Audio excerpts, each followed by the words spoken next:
Alright, so this is my case study question that I brought up for my presentation. How/when is pulling the plug the right thing to do?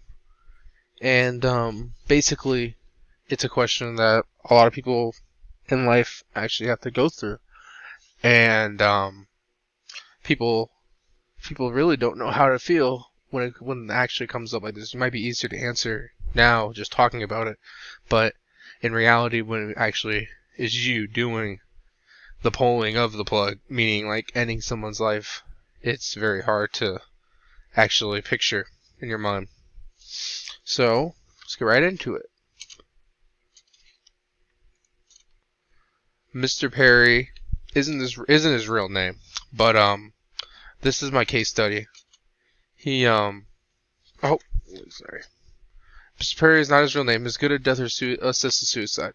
It is Mr. Perry was 83 years old and had several medical problems. He had spent the past several months in and out of hospitals and rehab.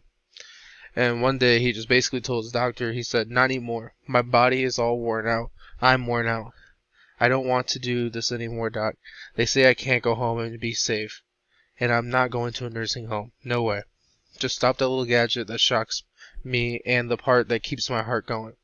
I want them stopped. Yes, the pacemaker too.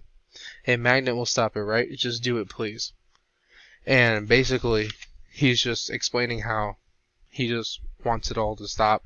He wants it all to end. Everything just finish. And a lot of people can relate to this.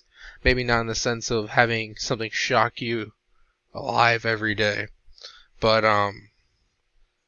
like just the fact that people just taking medicine over and over and them not actually being themselves due to this is sad. And I really think this is really like just being shocked every morning. Is it really you living your life, or are you basically just having to do this to stay alive without having any type of more like fun in life, or you're basically not living anymore when it comes to this? So the next slide, I want to talk about the religious outlook on dying, how religion looks at the afterlife. I wanted to explain some reasons why the afterlife plays such a big role in the ways people believe in their religion. Most of religions have a strong viewpoint regarding life and death. Nearly all religions believe in an afterlife, reincarnation, heaven or hell, or soul. Religion is a major part of life and death. In fact, the concept of death in different religions differ a lot. For instance, Christianity, Islam, Buddhism, Hinduism, and other options of religion have discrete opinions about death and what comes after it. Death is I only focus on these four religions. More like there's tons of other religions that you could focus on, but I chose these four because I feel like they're like more majority, I think, and I think it was important to hear their output on afterlife. And I have a couple things that we'll go through in the next slide that has to deal with it. So, the way different religions think about afterlife, I wanted to basically explain the few religion viewpoints of the afterlife and what they believe in after you leave this world. So, Christians believe that the afterlife vary between denominations and individual Christians, but the vast majority of Christians believe in some kind of heaven, in which believers enjoy the presence of God, and other believers and freedom from suffering and sin. And then the next one is Islam. Muslims believe that the present life is only a preparation for the next realm of existence. For them, death is merely movement from one world to another. And then the next one is about Hinduism. Okay, death in Hinduism is very spiritual and strongly believes in the rebirth or reincarnation of souls. So according to Hinduism, death is regarded as a natural process and the existence of soul as a separate entity. Now, the first three I explained do play like the religion has a major role in regarding the afterlife and death, and but Buddhism actually takes on, I feel like, more of a bigger role when it comes to that stuff. So I have Buddhism has been said about the importance of death. It was the awareness of death that prompted Lord Buddha to explore the truth behind the worldly concerns and pleasures. After a long search, Lord Buddha finally came to the conclusion that death is inevitable for a person who thinks about worldly pleasures and attitudes. Today, Buddhists look at death as taking a break from the materialistic world. So I think if Buddhism really didn't realize how death is inevitable, I feel like maybe the religion itself wouldn't even be here at all. So I think they played a big role in understanding their religion. My next slide is going back towards more of a scientific approach, where I'm regarding to I'm going to try explaining a little bit of the Hippocratic Oath, and that is basically what doctors follow in a way. Like, this is like their guidelines of rules, and so I want to explain a little bit of it. The Hippocratic Oath is one of the oldest binding documents in history.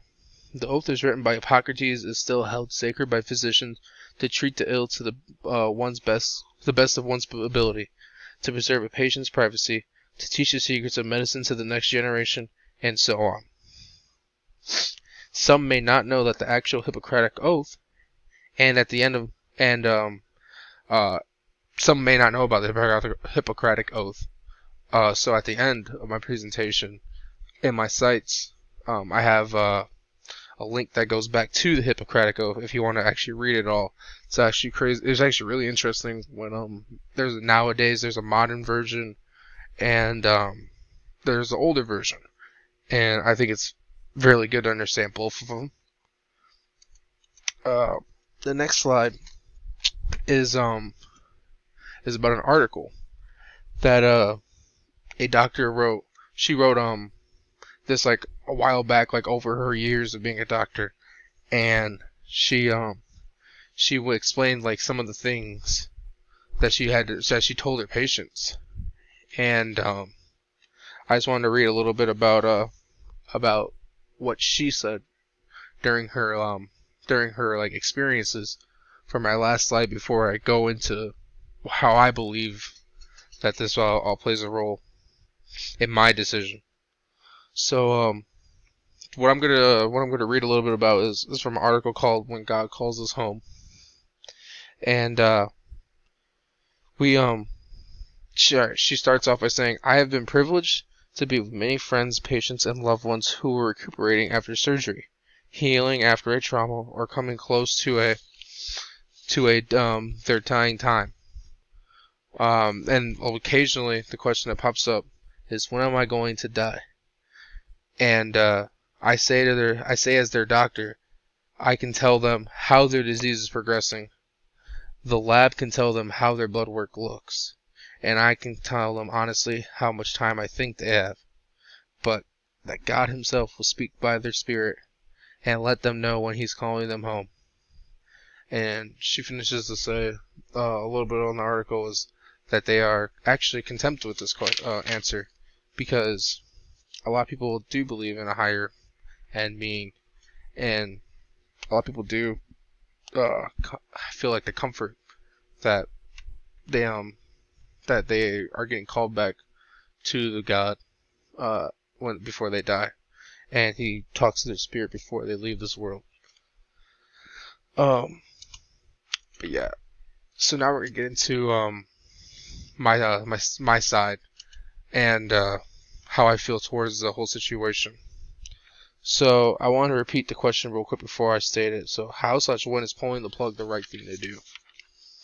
And first off, I'd like to say I enjoyed writing about this topic a lot. Answering this, there was a lot of back and forth, like how I feel about the situation. And if I were putting my name, like I say, on a chalkboard like we do in class, something I would I guess I put myself more right in the middle of leaning, maybe leaning more towards religion, the theology side though, because I do feel like I believe more into the natural death, and I feel like that there is a higher being. And I feel like once we die, our next life begins. It doesn't just end here in this world. I feel like we go on to like some other spiritual world, and but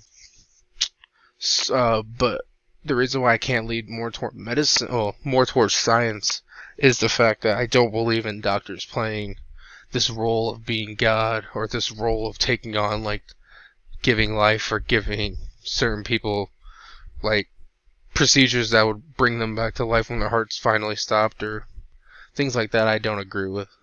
So yeah, that's my take towards beginning of this. A few reasons why I think for this is I'm not on, like I said before earlier, I'm not on board with the whole idea of doctors bringing back together, and bringing back the dead, and I'm not all full on board with the whole idea of our doctors deciding that they should be the ones who actually bring back life. But I do understand the Hippocratic Oath in a sense where they're doing everything in their power to help you. But I would also like to point out I do believe in medicine helping with pain, because I feel like people that are on their deathbeds shouldn't be suffering at all, and I think the suffering will I feel like you shouldn't ever suffer when you're dying, and I feel like it should be painless. So in a sense, I believe in medicine, but in the other sense, I don't believe in the fact of doctors bringing back people, like playing the role of God in a sense. But reading the article, God is Calling Us Home, I think that also leaned me more towards the fact that we are being called back home to Him. We are in a sense getting called back to where it all began, where we came from in a sense, and I like thinking of it in that perspective. Now, before I end off on telling my works side, I want to add this slide also because it's a very interesting quote that I found while reading the article. God calling Us home, and it's Hebrews 13:14, and it says it right here in my little picture that I have on my PowerPoint. The world is not our permanent home. We are looking forward to a home yet to come. And I think that is also a very nice quote to end off on the presentation. So thank you for listening. And the last last slide on my PowerPoint will be just my cited. So thank you.